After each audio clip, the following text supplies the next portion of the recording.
Exiled former cabinet minister Xavier Kasukuwere has mocked President Emmerson Mnangagwa for what he says is continued isolation from the international community.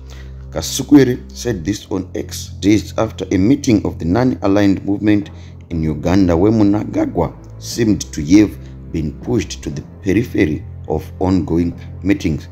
Besides not having been given a chance to speak, Mnangagwa was placed to the furthest right in NAM's official photograph of member states and their leaders. This would not have been the first time he was placed in the darkest corner at British King Charles III's inauguration. Yes, ladies and gentlemen, you might remember the photos that came out of President Emmerson Mnangagwa in a corner that drew many conclusions that he was an unwanted guest. But obviously, the people from ZANU-PF defended that photo.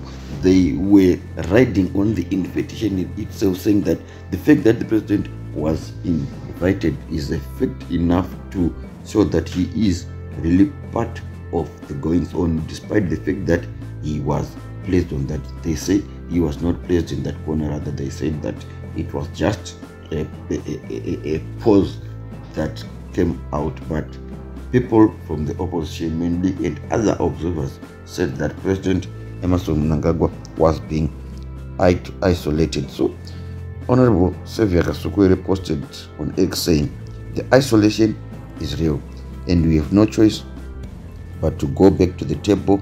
No one recognized the charade."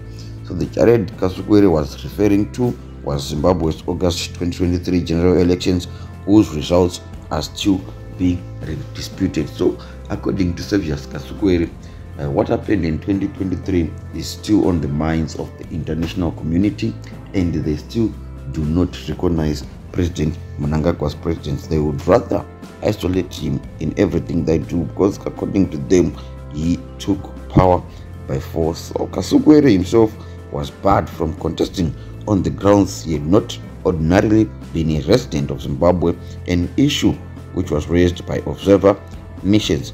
Delays in the provision of voting material in perceived opposition strongholds, voter intimidation by state allies forever associate Zimbabwe officers, and a host of other matters combined to discredit the election. Yes, ladies and gentlemen, we saw the observer mission cited this issue of Xavier Kasukuwere being banned from contesting, which was deemed unfair, and also the delays that happened in most parts of Harare and Bulawayo on voting day.